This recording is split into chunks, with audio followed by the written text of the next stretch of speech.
कि मैं घायल हूं, इसीलिए घातक हूं। मेरे खिलाफ एक स्क्रिप्टेड कैंपेन चलाया जा रहा है। सेम भाषा, सेम बातें, सेम आरोप। ये कोई कोइंसिडेंस नहीं है, बल्कि एक कोऑर्डिनेटेड अटैक है। पहले मैंने सोचा कि मुझे इसका जवाब नहीं देना चाहिए। फिर लगा कि कहीं एक झूठ को 100 बार बोला जाए, कुछ लोग मान ना लें। इसलिए मैंने सोचा कि जवाब दूं। आम आदमी पार्टी ने 3 आरोप लगाते हुए ये कहा कि इन 3 आरोपों की वजह से हम राघव चड्ढा को पार्लियामेंट में बोलने का मौका नहीं देंगे। राघव चड्ढा के पार्लियामेंट में बोलने पर रोक इसलिए लगाई गई क्योंकि उन्होंने ये 3 गलतियां करी। मैं एक एक करके इन तीनों पर आपसे बात करना चाहूं।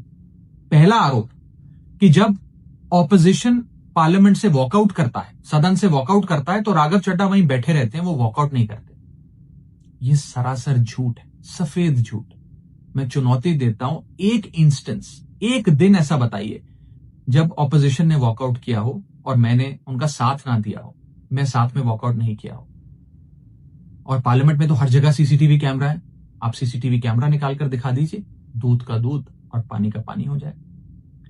दूसरा आरोप लगाया कि राघव चड्ढा ने चीफ इलेक्शन कमिश्नर के इंपीचमेंट मोशन पर, यानी कि मुख्य चुनाव आयुक्त को हटाने वाली जो याचिका थी, उस पर साइन करने से मना कर दिया। दूसरा सफेद झूठ।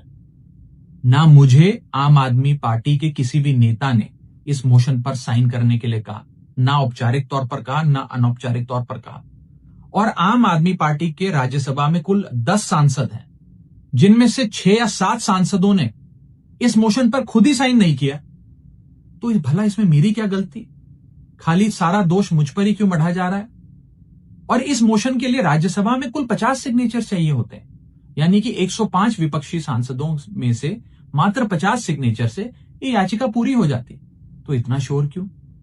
और तीसरा आरोप जो मुझ पर लगाया गया वो ये था कि राघव चड्ढा डर गए हैं और इसलिए वो बेकार मुद्दे उठाते हैं। पहली बात मैं बता दूं कि मैं पार्लियामेंट में शोर मचाने, चीखने, चिल्लाने, माइक तोड़ने या गाली देने नहीं गया। मैं वहां पर जनता के मुद्दे उठाने गया हूं, लोगों की बात करने गया हूं। और मैंने कौन सा मुद्दा नहीं उठाया? मैंने जीएसटी से लेकर इनकम टैक्स की बात करी, पंजाब के पानी से लेकर दिल्ली की हवा का मुद्दा उठाया, हमारे सरकारी स्कूलों की हालत से लेकर कैसे पब्लिक हेल्थ केयर इंस्टीट्यूशंस को मजबूत किया जाए, इंडियन रेलवेज में जो पैसेंजर्स ट्रैवल करते हैं उनकी समस्याएं रखी, यहां तक कि मेंस्ट्रुअल हेल्थ, एक ऐसा मुद्दा जिसके बारे में लोग बात करने से कतराते हैं, वो बातें तक रखी। बेरोजगारी से लेकर महंगाई तक तमाम मुद्दे उठाए। आप मेरे 4 साल का पार्लियामेंट का ट्रैक रिकॉर्ड उठाकर देख लीजिए। और मैं पार्लियामेंट में इंपैक्ट क्रिएट करने गया हूं, मैं पार्लियामेंट में रकस क्रिएट करने नहीं गया।